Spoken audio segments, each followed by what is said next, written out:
अस्सलाम वालेकुम स्टूडेंट्स। मेरा नाम अकील अहमद है। मैं आपका अकाउंटिंग का टीचर।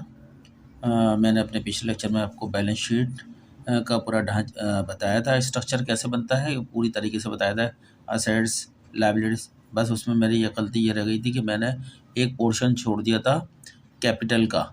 तो आज की इस बैलेंस शीट में मैं कैपिटल का पोर्शन भी आपके सामने रखता हूँ ताकि आपकी मुकम्मल बैलेंस शीट हो जाए। मैंने इस वाले डेटा में थोड़ी फिगरें पुटअप कर दी हैं ताकि पिछले डेटा से चेंजिंग थोड़ी हो इस लेक्चर में।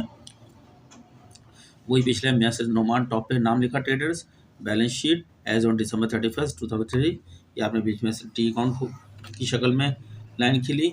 ये असेट्स हैं, ये अमाउंट है, लाइबिलिटीज है, कैपिटल अमाउंट। ये हमने पिछले लेक्चर में सब बता दिया है तफसील से। आप हमारा लेक्चर देखें। बस उसमें यह है कि उसमें हमने अमाउंट नहीं दिए थे और एक पार्ट आखिरी जो था कैपिटल का वो रह गया था।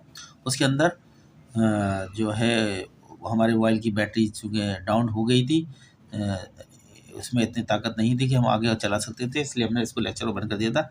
इस लेक्चर में वो सेक्शन भी पूरा कर देते हैं। इसमें मैं डिटेल में नहीं जाऊँगा, 2-4-5 मिनट का मेरा लेक्चर होगा ये, ताकि मैंने पूरी डिटेल उसी में मौजूद है। ये आपको दिखा देता हूँ। ये आपकी यहाँ मैंने फिगर कोड कर दी, वहाँ मैंने सब चीज़ें बता दी थी लेकिन फिगर कोड नहीं करी थी, यहाँ मैंने फिगर कोड कर दी। देखिए यहाँ पे जब अकाउंट रिसीवेबल आता है तो अकाउंट रिसीवेबल ओरिजिनल अमाउंट कितना 20,000 का था। हमने एस्टिमेट कर लिया कि अपने पास से पहले एस्टिमेट कर लिया, मे भी चांसेस है कि 2,000 रुपये नहीं मिलेंगे, तो नेट मिलने के चांसेस कितने हैं अकाउंट रिसीवेबल कस्टमर से 18,000 रुपये तक के हैं।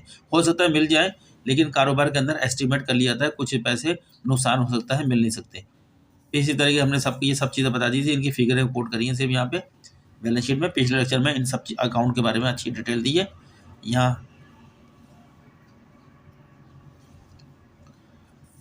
यहाँ पे नहीं दे रहा मैं, ये देखें सारी चीज़ें। ये मैंने लैंड के ऊपर कोई डेप्रिसिएशन चार्ज नहीं होता, इसलिए मैंने इसकी फिगर डायरेक्ट इधर रख दी। लेकिन जितने भी इसके अलावा असेट्स होते हैं सब पे डेप्रिसिएशन चार्ज होता है। बिल्डिंग मैंने 1,10,000 रुपये रखी है और 10,000 रुपये का इस पर अलाउंस फॉर डेप्रिसिएशन चार्ज किया है, जो लिखा है लेस, इसमें से माइनस हुआ तो ये अमाउंट इधर आ गया 1,00,000 रुपये। इसी तरीके से फर्नीचर की 55,000 कीमत है, उस इतने का घिस गया है 5,000 रुपये फर्नीचर, तो नेट फर्नीचर कितने का 50,000 रुपये का।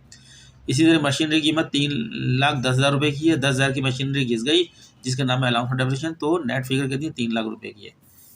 ये भी इस तरह लाइबिलिटी साइड पे आते हैं। सोर्सेज साइड पे यहाँ पे आपको मैंने बता दिया शॉर्ट टर्म लाइबिलिटीज के अंदर अमाउंट सिर्फ डाला है। अकाउंट पेबल का अमाउंट मैंने 5,000 रुपये का, 50,000 रुपये डाला है। बिल पेबल का अकाउंट मैंने 40,000 रुपये का कर्जा पड़ा हुआ है, ये पे करने हैं। नॉट पेबल 60,000 रुपये का इस कंपनी ने पे करना है। नोमान कंपनी ने जो है तनख्वाह देनी है 20,000 रुपये की। बैंक ओवरड्राफ्ट, बैंक से ज़्यादा पैसे ले लिए हैं 25,000 रुपये जो बैंक को वापस करने हैं। Advance from customer, advance receive from customer, ग्राहकों से हमने एडवांस वसूल कर लिया लेकिन माल अभी सप्लाई नहीं करा है, इसलिए लाइबिलिटी सही है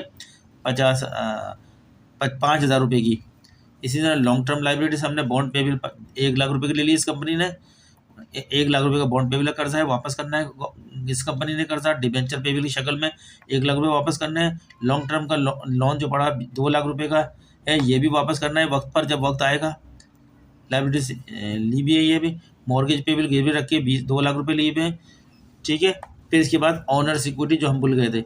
ऑनर सिक्योरिटी जब लिखते हैं, ऑनर माने जिसने पैसा लगाया है, जो कारोबार कर रहा है, तब लाजमी है कि तमाम का प्रॉफिट हो या नुकसान हो, सब का सब मालिक को जाएगा या मालिक है नोमान ट्रेडर, जो हमने टॉप पे नाम लिखा है। नोमान ट्रेडर ने शुरू में जब कारोबार किया था 1,00,000 रुपये सरमाया लगाया था, ये जो कि आपके ट्रायल बैलेंस के क्रेडिट साइड में मिलेगा आपको। ओरिजिनल सरमाया कितना था 1,00,000 रुपये का था। इन्होंने ड्यूरिंग द पीरियड में ड्राइंग करी है, यानी पर्सनल इस्तेमाल, ज़ाती इस्तेमाल के लिए कुछ पैसा निकाल लिया कारोबार से, तो वो उसने इन्वेस्टमेंट इनकी कम कर दी, 1,00,000 की 90,000 रुपये कर दी है। अब इसके बाद कारोबार की परफॉर्मेंस, कारोबार चलाया गया पूरे साल। पूरे फार्म में अगर कारोबार की परफॉर्मेंस प्रॉफिट की शक्ल में है तो हमने लिखा है यहाँ पे ऐड, प्रॉफिट को ऐड करते हैं। 1,10,000 रुपये का प्रॉफिट बनाया है, 1,00,000। अगर ये लॉस होता तो हमने लिखा था लेस का लिया, लेस लॉस लिखते हैं हम, फीस में से माइनस कर देते, ठीक है ना। अभी इस वक्त इस वाले सवाल हमने लिया है प्रॉफिट लिया 1,10,000 रुपये का।